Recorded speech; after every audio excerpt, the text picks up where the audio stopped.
Des passions par saint François de Sales. Comment la volonté gouverne l'appétit sensuel. La volonté domine sur la mémoire, l'entendement et la fantaisie, non par force, mais par autorité, en sorte qu'elle n'est pas toujours infailliblement obéie, non plus que le père de famille ne l'est pas aussi toujours par ses enfants et serviteurs. Or, c'en est de même de l'appétit sensuel, lequel, comme dit saint Augustin, est appelé convoitise en nous autres pécheurs, et demeure sujet à la volonté et à l'esprit comme la femme à son mari, parce que tout ainsi qu'il fut dit à la femme, tu te retourneras à ton mari, et il te maîtrisera, aussi fut-il dit à Caïn, que son appétit se retournerait à lui et qu'il dominerait sur celui-ci. Et se retourner à l'homme ne veut dire autre chose que se soumettre et s'assujettir à lui. Ô homme, dit saint Bernard, il est en ton pouvoir, si tu veux, de faire que ton ennemi soit ton serviteur, en sorte que toute chose te revienne à bien. Ton appétit est sous toi et tu le domineras. Ton ennemi peut exciter en toi le sentiment de la tentation, mais tu peux, si tu veux, ou donner ou refuser le consentement. Si tu permets à l'appétit de te porter au péché, alors tu seras sous celui-ci, et il te maîtrisera, parce que quiconque fait le péché, il est serf du péché. Mais avant que tu fasses le péché, tandis que le péché n'est pas encore en ton consentement, mais seulement en ton sentiment, c'est-à-dire qu'il est encore en ton appétit et non en ta volonté, ton appétit est sous toi et tu le maîtriseras. Avant que l'empereur soit créé, il est soumis aux électeurs qui dominent sur lui, pouvant ou le choisir à la dignité impériale ou le rejeter. Mais s'il est une fois élu et élevé par eux, ils sont dès lors sous lui et il domine sur eux. Avant que la volonté consente à l'appétit, elle domine sur lui. Mais après le consentement, elle devient son esclave. En somme, cet appétit sensuel est à la vérité un sujet rebelle, séditieux, remuant. Et faut confesser que nous ne le saurions tellement défaire qu'il ne s'élève, qu'il n'entreprenne, et qu'il n'assaille la raison. Mais pourtant la volonté est si fort au-dessus de lui que, si elle veut, elle peut le ravaler, rompre ses desseins et le repousser, puisque c'est assez le repousser que de ne point consentir à ses suggestions. On ne peut empêcher la concupiscence de concevoir, mais oui bien d'enfanter et de parfaire le péché. Or, cette convoitise ou appétit sensuel a 12 mouvements, par lesquels, comme par autant de capitaines mutinés, il fait sa sédition en l'homme, et parce que pour l'ordinaire il trouble l'âme et agite le corps, en tant qu'ils troublent l'âme, on les appelle perturbations, en tant qu'ils inquiètent le corps, on les appelle passions, au rapport de saint Augustin. Tous regardent le bien ou le mal, celui-là pour l'acquérir, celui-ci pour l'éviter. Si le bien est considéré en soi selon sa naturelle bonté, il excite l'amour, première et principale passion. Si le bien est regardé comme absent, il nous provoque au désir. Si, étant désiré, on estime de pouvoir l'obtenir, on entre en espérance. Si on pense de ne pouvoir pas l'obtenir, on sent le désespoir. Mais quand on le possède comme présent, il nous donne la joie. Au contraire, sitôt que nous connaissons le mal, nous le haïssons. S'il est absent, nous le fouillons. Si nous pensons de ne pouvoir l'éviter, nous le craignons. Si nous estimons de pouvoir l'éviter, nous nous enhardissons et encourageant. Mais si nous le sentons comme présent, nous nous attristons.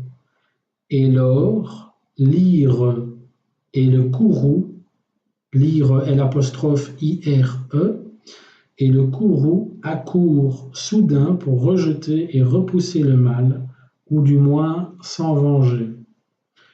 Que si l'on ne peut, on demeure en tristesse, mais si on l'a repoussé ou que l'on se voit venger, on ressent la satisfaction et assouvissement, qui est un plaisir de triomphe, car comme la possession du bien réjouit le cœur, la victoire contre le mal assouvit le courage. Et sur tout ce peuple des passions sensuelles, la volonté tient son empire, rejetant leurs suggestions, repoussant leurs attaques, empêchant leurs effets, et à tout le moins leur refusant fortement son consentement, sans lequel elles ne peuvent l'endommager, et par le refus duquel elles demeurent vaincues, voire même à la longue abattues, alanguries, efflanquées, réprimées, et sinon du tout mortes, au moins amorties ou mortifiées. Et c'est afin d'exercer nos volontés en la vertu de vaillance spirituelle que cette multitude de passions est laissée en nos âmes, de sorte que les stoïciens, qui nièrent qu'elles se trouvassent en l'homme sage, eurent grand tort. Mais d'autant plus que ce qu'ils niaient en parole, ils le pratiquaient en effet, au récit de saint Augustin qui raconte cette gracieuse histoire. Aulus Gellius s'étant embarqué avec un fameux stoïcien, une grande tempête survint, de laquelle le stoïcien étant effrayé, il commença à pâlir, blêmir et trembler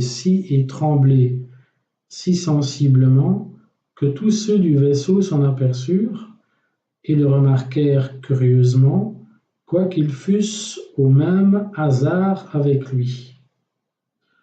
Cependant la mer enfin s'apaise, le danger passe, et l'assurance redonne à un chacun la liberté de causer, voire même de railler. Un certain voluptueux asiatique, se moquant du stoïcien, lui reprochait qu'il avait eu peur, et qu'il était devenu hâve et pâle au danger, et que lui au contraire était demeuré ferme, sans effroi. À quoi le stoïcien repartit par le récit de ce que Aristippus, philosophe socratique, avait répondu à un homme qui, pour même sujet, l'avait piqué d'un même reproche. Car, lui dit-il, toi, tu as eu raison de ne t'être point soucié pour l'âme d'un méchant brouillon. Mais moi, j'eusse eu tort de ne point craindre la perte de l'âme d'Aristippus. Et le bon de l'histoire est que Aulus Gellius, témoin oculaire, la récite. Mais quant à la repartie qu'elle contient, le stoïcien qui la fit favorisa plus sa promptitude que sa cause, puisque, alléguant un compagnon de sa crainte, il laissa prouver par deux irréprochables témoins que les stoïciens étaient touchés de la crainte, et de la crainte qui répand ses effets aux yeux, au visage et en la contenance, et qui par conséquent est une passion. Grande folie de vouloir être sage d'une sagesse impossible. L'Église, certes, a condamné la folie de cette sagesse que certains anachorètes présomptueux voulurent introduire jadis, contre lesquels toute l'Écriture, mais surtout le grand apôtre, crie que nous avons une loi en nos corps qui répugne à la loi de notre esprit. Entre nous autres chrétiens, dit le grand saint Augustin, selon les Écritures saintes et la doctrine saine, les citoyens de la sacrée cité de Dieu, vivant selon Dieu au pèlerinage de ce monde, craignent, désirent et se réjouissent. Oui, même le roi souverain de cette cité a craint, désiré et réjoui jusqu'à pleurer, blêmir, trembler et suer de sang, bien qu'en lui ces mouvements n'ont pas été des passions pareilles aux nôtres. Dont le grand saint Jérôme, et après lui, l'école, c'est-à-dire les théologiens scolastiques, n'a pas osé les nommer du nom de passion, pour la révérence de la personne en laquelle ils étaient, ainsi du nom respectueux de propassion, pour témoigner que les mouvements sensibles en notre Seigneur y tenaient lieu de passion, bien qu'ils ne fussent pas passion, d'autant qu'ils ne pâtissaient ou souffraient chose quelconque de la part de celle-ci, sinon ce que bon lui semblait et comme il lui plaisait, les gouvernant et maniant à son gré, ce que nous ne faisons pas, nous autres pécheurs, qui souffrons et pâtissons ces mouvements en désordre contre notre gré, avec un grand préjudice du bon état et police de nos âmes. Second point, que l'amour domine sur toutes les affections et passions, et que même il gouverne la volonté, bien que la volonté ait aussi domination sur lui. L'amour étant la première complaisance que nous avons au bien, ainsi que nous dirons tantôt, certes, il précède le désir. Et des faits, qu'est-ce que l'on désire, sinon ce que l'on aime? Il précède la délectation, car comment pourrait-on se réjouir en la jouissance d'une chose si on ne l'aime pas? Il précède l'espérance, car on espère que le bien qu'on aime. Il précède la haine, car nous ne haïssons le mal que pour l'amour que nous avons envers le bien. Ainsi le mal n'est pas mal, sinon parce qu'il est contraire au bien. Et c'en est de même de toute autre passion ou affection, car elles proviennent toutes de l'amour comme de leur source et racine. C'est pourquoi les autres passions et affections sont bonnes ou mauvaises, vicieuses ou vertueuses, selon que l'amour duquel elles procèdent est bon ou mauvais. Car il répand tellement ses qualités sur elles qu'elles ne semblent être que le même amour. Saint Augustin, réduisant toutes les passions et affections à 4, comme ont fait Boès, Cicéron, Virgile et la plupart de l'Antiquité, l'amour, dit-il, tendant à posséder ce qu'il aime, s'appelle convoitise ou désir. L'ayant et possédant, il s'appelle joie, fouillant ce qui lui est contraire, il s'appelle crainte. Que si cela lui arrive et qu'il le sente, il s'appelle tristesse. Et partant, ces passions sont mauvaises si l'amour est mauvais, bonnes s'il est bon. Les citoyens de la cité de Dieu craignent, désirent, se réjouissent, et parce que leur amour est droit, toutes ces affections sont aussi droites. La doctrine chrétienne assujettit l'esprit à Dieu, afin qu'il le guide et secoure, et assujettit à l'esprit toutes ses passions, afin qu'il les bride et modère, en sorte qu'elles soient converties au service de la justice et vertu. La droite volonté est l'amour bon, la volonté mauvaise est l'amour mauvais, c'est-à-dire en un mot, que l'amour domine tellement en la volonté qu'il la rend toute telle qu'il est. La femme, pour l'ordinaire, change sa condition en celle de son mari et devient noble s'il est noble, reine s'il est roi, duchesse s'il est duc. La volonté change aussi de qualité selon l'amour qu'elle épouse. S'il est charnel, elle est charnelle, spirituel s'il est spirituel, et toutes les affections de désir, de joie, d'espérance, de crainte, de tristesse, comme enfants nés du mariage de l'amour avec la volonté, reçoivent aussi par conséquent leur qualité de l'amour. Bref, la volonté n'est émue que par ses affections, entre lesquelles l'amour comme le premier mobile et la première affection donne le branle à tout le reste et fait tous les autres mouvements de l'âme. Mais pour tout cela, il ne s'ensuit pas que la volonté ne soit encore régente sur l'amour, d'autant que la volonté n'aime qu'en voulant aimer, et de plusieurs amours qui se présentent à elle, elle peut s'attacher à celui que bon lui semble. Autrement, il n'y aurait point d'amour, ni probité, ni prohibé, ni commandé.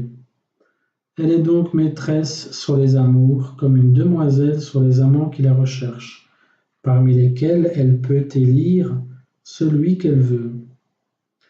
Mais tout ainsi qu'après le mariage, elle perd sa liberté, et de maîtresse devient sujette à la puissance du mari, demeurant prise par celui qu'elle a pris.